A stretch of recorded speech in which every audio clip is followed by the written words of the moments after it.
जय माँ इंद्राक्षी जय अम्बे। इंद्राक्षी धाम में दर्शकों आप सभी का हम हार्दिक स्वागत करते हैं।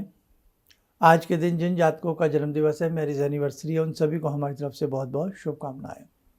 और साथ ही छठ पूजन की, छठ पर्व की समस्त देशवासियों को बहुत बहुत शुभकामनाएं। छठ पर्व भगवती का पूजन और साथ ही इसमें सूर्य का पूजन बहुत अच्छे से किया जाता है। और इसी के साथ साथ हम एक चीज़ आज के अंक में बताने वाले हैं।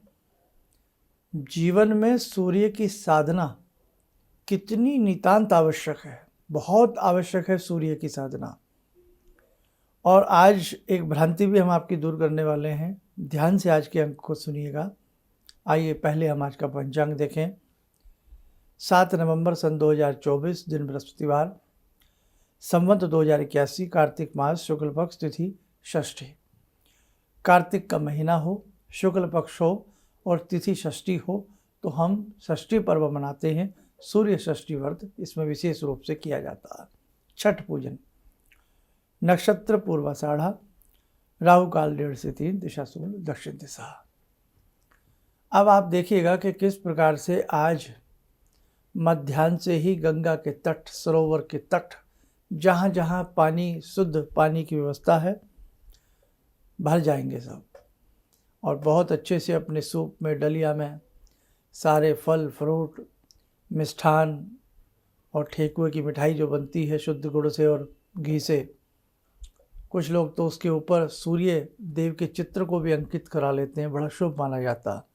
वो उसके ठप्पे आते हैं, उस जैसे मिठाई वाले रखते हैं ना, ऐसे होता है उसका। और किस प्रकार से जब सूर्य भगवान संध्या के समय अस्त होते हैं, अस्ताचल होते हैं, प्रणाम किया जाता, अर्घ्य दिया जाता। और जैसे ही कल सुबह सूर्य उदय होंगे, आकाश में लालिमा फटेगी। उसी समय भगवान सूर्य का स्मरण करते हुए, जैसे ही सूर्य नील गगन में हमें भोर के सूर्य दिखाई देते हैं, उन्हें प्रणाम करके अर्घ्य दिया जाता है, दीप आदि उन्हें दिया जाता है, यानी कि दीपदान उनका किया जाता है। और आज दोपहर में ही, या कुछ लोग पहले भी अपने हिसाब से बना लेते हैं, षष्ठी मैया की गोबर की, मिट्टी की, नाना भांतियों से मूर्तियां बनती हैं। और कल सूर्य अर्घ्य के बाद ही वो मूर्तियां भी विसर्जित कर दी जाती हैं। इस पूजन में सबसे बड़ी खास बात यह है कि भगवती का भी पूजन होता है और सूर्य का भी पूजन होता है। ये बहुत बड़ी बात है। और आप इसे ये न समझें कि केवल ये पर्व बिहार से जुड़ा हुआ है। इस पर्व की परंपरा प्रारंभ बिहार से है ज़रूर, लेकिन बेटे ये समस्त भारत का पर्व है। हम सबको मिलकर के इस पर्व को मनाना चाहिए। क्या हम अन्य दिनों में सूर्य साधना नहीं करते? क्या हम सब मिलकर के सूर्य देव को जल नहीं देते? क्या हम भगवती के अनेकों रूपों में भगवती की पूजा नहीं करते?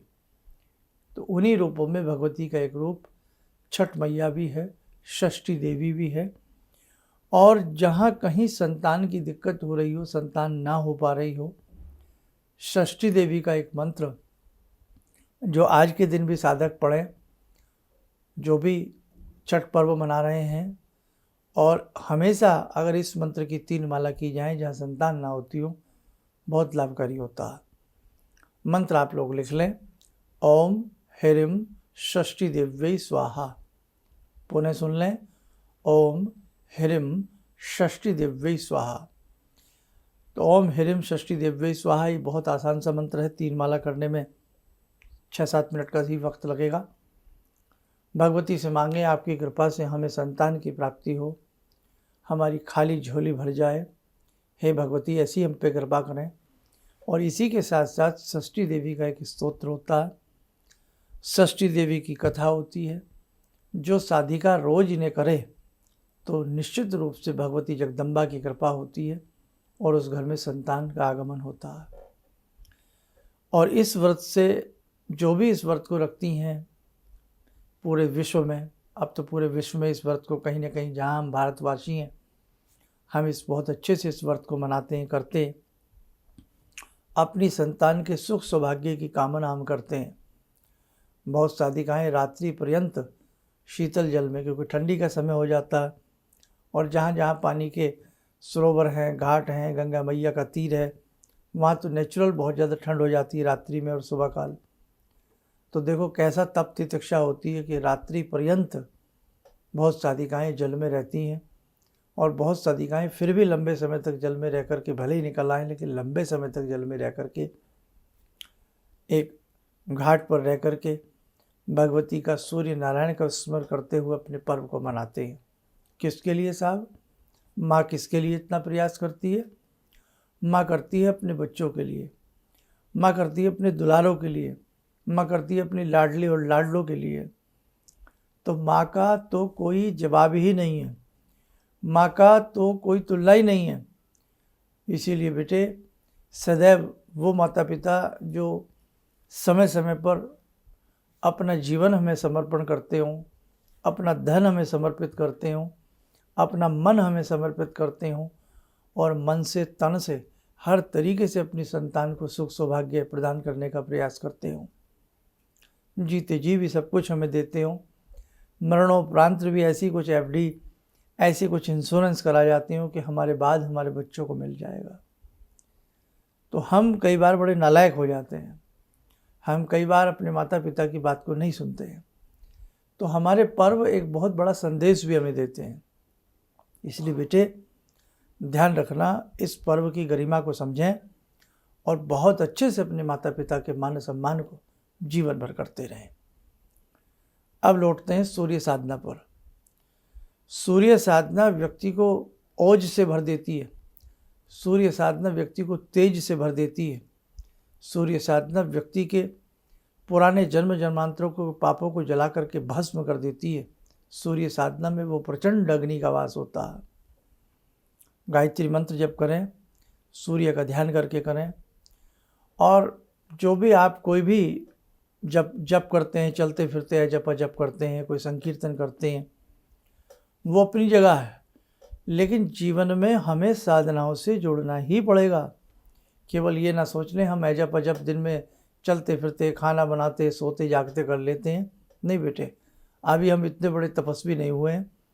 वो तपस्वी भी वो होते हैं जो जीवन में बड़ी कठिन कठिन साधनाएं की होती हैं और बाद में वो एजप अजप पे आ जाते हैं। हमें तो विधि विधान से या गुरु प्रदत्त किसी मंत्र की साधना करनी ही पड़ेगी, तब जाकर के हमारा जीवन सही होगा। हमें नवग्रहों को भी पुकारना पड़ेगा, क्योंकि व्यक्ति पापों से भरा हुआ है।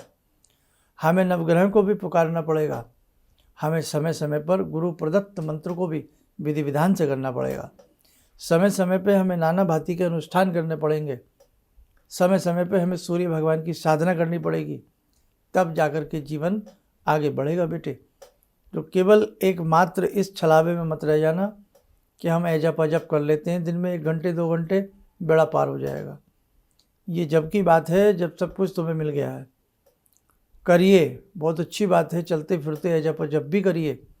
जो गुरु ने आपके मंत्र प्रदत्त किया है, प्रदान किया है, उस मंत्र का एजप अजप भी करिए, लेकिन हमें कुछ अच्छी साधनाओं से जीवन में जुड़ना चाहिए।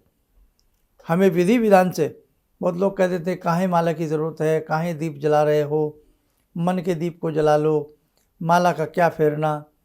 अरे भैया, हम इनिशियली स्टेज में हैं, हम बहुत बड़े साधक नहीं हैं, हम बहुत बड़े तपस्वी नहीं हैं, हम तो मामूली से ग्रस्त लोग हैं, हमें तो बहुत कुछ ढंग से आता भी नहीं है।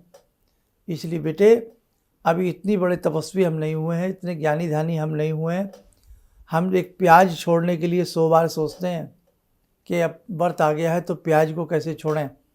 9 दिन के नवरात्रे आ गए हैं, ओ हो अब तो साहब लहसुन छोड़ना पड़ेगा, प्याज छोड़ना पड़ेगा, हैं। और 40 दिन की कोई साधना हो जाए तो गए काम से। तो इसलिए बेटे अभी हम ऐसे नहीं हुए, इतने बैरागी नहीं हुए। हमें विधि विधान से अपनी तप तपस्या को करना ही पड़ेगा। ये मेरी बात कान खोल करके सुन लें आप। मैं आपके लिए बड़ी सारी चीज़ें मैं आपके अपना समझ करके बेटे आपको बताता हूँ।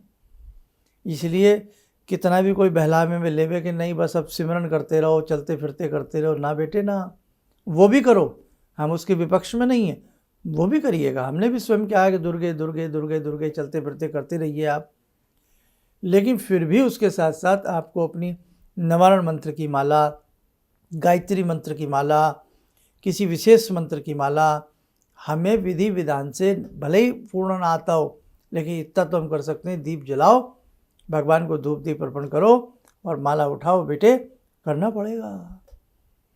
संध्या बंदन किसका नाम है?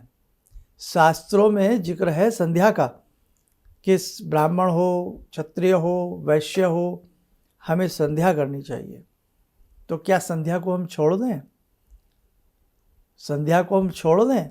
नहीं साहब, हमें आवे ना आवे, जितना हमें आता हमें अपना संध्या वंदन करना ही पड़ेगा।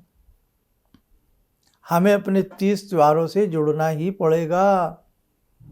अनेकों लोग मिलेंगे, अरे छोड़ो अब क्या दिवाली मनानी, क्या होली मनानी, अब तुम कुछ मत बनाओ, बस अपने जो हमने कर दिया इसी को करते रहो। नहीं साहब, हम सनातन धर्म में जिए हैं, सनातन धर्म की हमें बात को मानना है, सनातन धर्म में ही हमारी सांसें चलनी चाहिए। इसलिए हमारे ऋषि मुनियों ने जो पर्व परंपराएं बनाई हैं वो हमें निभानी पड़ेंगी। आप देखिए किस प्रकार से आज छठ मैया की परंपरा बहुत सुंदर तरीके से, सूर्य का व्रत, सूर्य षष्ठी मैया की पूजा, सूर्य की पूजा सब कर रहे हैं। तो अपनी परंपराओं को कभी मत छोड़ना। जो व्यक्ति किसी बहकावे में आ जावे, किसी छल का शिकार हो जावे, सुबह शाम की पूजा को छोड़ दे, बस आसान शॉर्टकट पकड़ ले। अब आजकल व्यक्ति आसान चाहता है ना, अपने 30 त्योहारों को, अपने पर्व की परंपराओं को छोड़ दे। ध्यान रखना, वो सुखी नहीं रह सकता। जिसका धर्म खत्म हो गया उसका जीवन ही नष्ट हो गया। इसलिए जो धार्मिक हमारी परंपराएं हैं उन पर हमें अड़िग रहना है, न कि कोई आए बहेलिया हमें बहका ले, बस चलते फिरते ये कर लिया करो और वो कर लिया करो, हो गया काम। नहीं बेटे, कैसे काम हो गया? चलते फिरते खाना बनता है। खाना बनाने के लिए, रसोई बनाने के लिए भी एक अच्छा मन बनाना पड़ता है, अच्छे शुद्ध तरीके से भोजन को बनाना पड़ता है और उससे कहीं जाकर के शुद्ध तरीके से उसको परोसना पड़ता, तब बात बनती है। किसी भी काम को इतना आसान ना समझें आप लोग कि साहब बस हो गया, बस हो गया। भगवान इतने सस्ते और इतने आसान नहीं है कि आपने दिन में 2-4 बार संकीर्तन कर लिया और भगवान आकर के तथास्तु आपको बोल देंगे। नहीं बोल सकते साहब। हम पग पग पर गलतियां करते हैं, हम पग पग पर पाप करते हैं, हम पग पग पर झूठ बोल जाते हैं, वो कहाँ जाएगा सब? इसलिए बेटे, आपको संध्या वंदन, गुरु मंत्र, सुबह शाम की अच्छे से पूजा आपको निभानी ही पड़ेगी। चलो जॉब करते हैं, कोई बिजनेस करते हैं, कहीं बाहर जाते हैं, रहते हैं, 2 समय न सही, 1 समय तो हमें नियम को निभाना ही पड़ेगा। फिर दिन में आप कितना ही संकीर्तन करिए, जप करिए, राम राम जपिए, आप दुर्गे दुर्गे जपिए, कुछ भी जपिए आप, लेकिन आप बिल्कुल इस बहकावे में मत आना। आपको बहुत अच्छे से अपनी पूजा पाठ को एक समय भक्ति के साथ देना ही पड़ेगा। किसान चलते फिरते खेती नहीं कर सकता, बहुत अच्छे से उसे बीज की गुड़ाई, रुपाई, निराई बहुत अच्छे से करनी पड़ती है। एक शिक्षक भी बच्चों को चलते फिरते नहीं पढ़ा सकता, बच्चों को आराम से बैठना पड़ेगा, कलम पकड़नी पड़ेगी, सुनना पड़ेगा। शिक्षक को भी एक एकाग्र चित्त होकर के बच्चों को पढ़ाना पड़ेगा, तब जाकर के परसेंटेज बनती है। किताब इधर उधर लेकर के डोलने से भला नहीं हो सकता। जब हो सकता है उस विद्यार्थी का हो सकता है जिस विद्यार्थी ने पहले पढ़ लिया हो।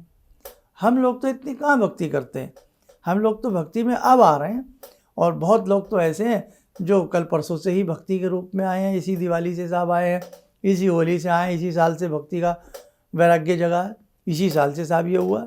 मेरी बातें चुभ रही होंगी भैया, हैं, लेकिन बेटे मैं आपकी भलाई के लिए बोलता हूँ, इसलिए मैं आपको ऐसा छल नहीं कर सकता आपके साथ। इसलिए तो जिसने पहले से बहुत पढ़ रखा हो वो भले किताब लेके हूँ कर ले, कुछ कर ले, लेकिन भैया जिसने नहीं कुछ किया है उसे तो विधि विधान से उस विद्यार्थी को पढ़ना ही पड़ेगा। और उसके बाद भी यहाँ भी जान नहीं छूटेगी। फिजिक्स भारी लगती है साहब, फिजिक्स का ट्यूशन चाहिए। अब केमिस्ट्री भी नहीं चल रही साहब, केमिस्ट्री का भी ट्यूशन चाहिए। और मैथ्स ने तो मार ही दिया, अब साहब मैथ्स का भी ट्यूटर चाहिए। हाँ, फिर ऐसे ऐसे कोचिंग सेंटर खुल गए हैं जहाँ सारी सुविधाएं, साहब मैथ्स भी पढ़ लो, बायो भी पढ़ लो, सब पढ़ लो, तो वहाँ भी जाना पड़ता है साहब, बच्चे को करना पड़ता है साहब। तो वैसे ही हमें भी नियमित रूप से अपनी साधनाओं को करना पड़ेगा। साधनाओं से पीछे बेटे मत छुटा लेना, इजी रास्ते मत ढूंढ लेना कि बस मज़ा आ गया, अब तो बस मैं अपना जपता रहूं, बस हो गया काम मेरा। ना बेटे, वो भी करिए, लेकिन उससे पहले तप और तितिक्षा को करने का भरसक प्रयास करिए। जब हम उस स्थिति में पहुंच जाएं, हमें वो सोपान हासिल हो जाए कि साहब अब हमें न दिए जलाने की आवश्यकता है, ना हमें धूप जलाने की आवश्यकता है। आंख बंद करते हैं, प्रभु के साक्षात्कार होने लगते हैं। आंख बंद करते हैं, हम दुनिया पता ही नहीं लगता कि दुनिया कहाँ है कहाँ नहीं है। हम बेसुध हो जाते हैं, हम तन्मय हो जाते हैं अपनी साधना में, हम खो जाते हैं अपनी भक्ति में, हम लीन हो जाते हैं अपने परमात्मा में। इतना वैराग्य हम में कहाँ आ सकता है अभी। इसलिए बेटे प्रैक्टिस करिए, अपनी भक्ति को अच्छे से बनाइएगा, तब आप और चीज़ों में जाइएगा। हैं, समझ गए हमारी बात? हाँ, तो वही वाली बात है कि अपने आप को पहले पकाइए, अपने आप को पहले तपाइए, फिर जाकर के बात बनती है। अब जिन ऋषि मुनियों की हम बात करते हैं, वो उन्होंने अपने आप को तपा लिया होता, उन्होंने अपने आप को इतना घड़ लिया होता, उनके नियम संयम इतने शानदार हो जाते हैं कि साहब हम तो 10 जन्म लग जाएं उनके नियम संयम हम निभा ना पावें। यम नियम सुने आपने? यम नियम, 8 यम नियमों के बारे में तो वो भी नहीं जानते बहुत लोग। तो बेटा बहुत सारी बातें हैं, साधना की इन बारीकियों को समझिए। है, आज का सब्जेक्ट आपको लग रहा होगा बोरिंग सा, लेकिन ये बातें बड़ी गहरी हैं, समझोगे तो कुछ पालोगे आप। चलिए, समय हो चला ध्यान साधना का। छठ मैया की कृपा आप सब पे रहे, भगवान सूर्य की कृपा आपके ऊपर बरसे। आज की साधना में जुड़ते हैं उस जगत जननी जगदम्बा भगवती से। ॐ सिन्दूरारुणविग्रहां त्रिनयनां माणिक्यमूलस्फुरात् स्तारानायकशेखरं स्मितमुखी भापेन वाक्छोरुवां पाणिभ्यामलपूर्णरत्नचषकां रत्नोत्परां बिभ्रति सौम्यां रत्नघटस्थरक्तचरणां ध्यायेत् पराम् अम्बिकां खड्गं चक्रगदेषु चापपरिगान् शूलम्बुशुण्डिं शिरा शङ्खं संदधतीं करे स्त्रीनयनां सर्वाङ्गभूषावृतां नीलासमद्युतिमास्य पाददशकां सेवे महाकालिकां यामास्तो स्वपितैहरो कमलजो हन्तुं मधुं कैटवम् विद्युद्दामसमप्रभां मृगपते स्कन्दस्थितां भीषणां कन्या विहकरवालखेटविलसा धस्ताविरासेवितां हस्तैश्चक्रगदाशिखेटविशिखां चापं गुणं तर्जनीं विप्राणामलिलात्मिकां शशिधरां दुर्गां त्रिनेत्रां भजे। कवच बना लें, ध्यान करें, जगत जननी का शुभ आशीष हम सबके ऊपर बरस रहा है।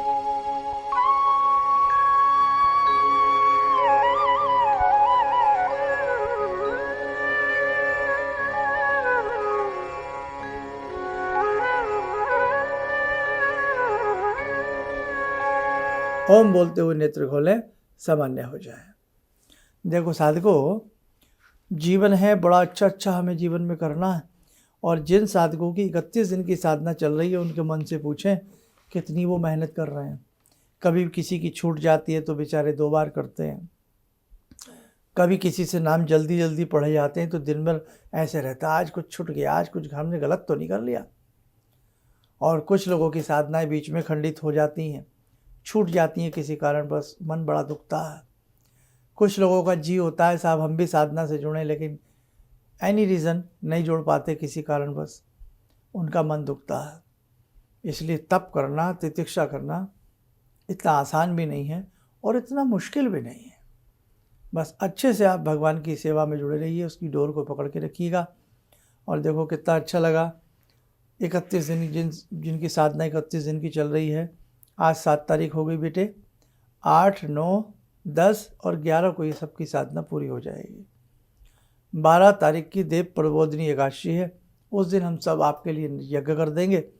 इसका एक वीडियो हम आपको आजकल में ही दे देंगे साधना का, तो उसका आप यज्ञ कैसे कर सकते हैं सूक्ष्म तरीके से, वो विधि भी हम आपको बता देंगे। ठीक है, तो बिल्कुल आपको चिंता नहीं करनी, लेकिन अपनी साधनाओं को छोड़ना नहीं है, आसान रास्तों को नहीं ढूंढना है, शॉर्टकट की तरफ मत दौड़िए, अभी जीवन में बहुत कुछ करना है। ठीक है, चलिए आप सब लोग स्वस्थ रहें, सुखी रहें। इन्हीं शुभकामनाओं के साथ हम अपनी वाणी को विराम देते हैं। जय जय अम्बे। गुरु जी से मैं तब से जुड़ा हूँ जब से वो एक चैनल आती थी P7, उसी से मैं जुड़ा हुआ था। और गुरुदेव से हमारी जब मुलाकात हुई तो मैं आश्चर्यचकित रह गया जब उन्होंने हमसे बताया कि आपके साथ ऐसे ऐसे हुई, तो मैं इतना आश्चर्य हो गया कि इन्हें कैसे मालूम, और इतना बढ़िया इन्होंने बताया जिसके वजह से मैं आज तक उनसे प्रभावित हूँ। और इनका बताने का शैली वगैरह इतनी बढ़िया है जो हम अपने क्लास के टीचर से भी उतना बढ़िया नहीं समझ पाते थे। ये हमें बहुत पसंद आई। और दूसरी बात कि इनके साथ जितने भी मैं जब से जुड़ा रहा, जो भी समस्या आई, मैं बहुत ही अच्छा तरह से मेरे सॉल्व होते चले गए, और आज तक मैं उनके आशीर्वाद से मैं बहुत सुखी हूँ। किसी भी समस्या के समाधान के लिए मिले प्रसिद्ध हस्तरेखा एवं वास्तु विशेषज्ञ प्रोफेसर धर्मेंद्र शर्मा जी से। नोट: शिविर में भाग लेने हेतु एवं व्यक्तिगत रूप से मिलने के लिए कॉल करने का समय सुबह 10 बजे से शाम 6 बजे तक।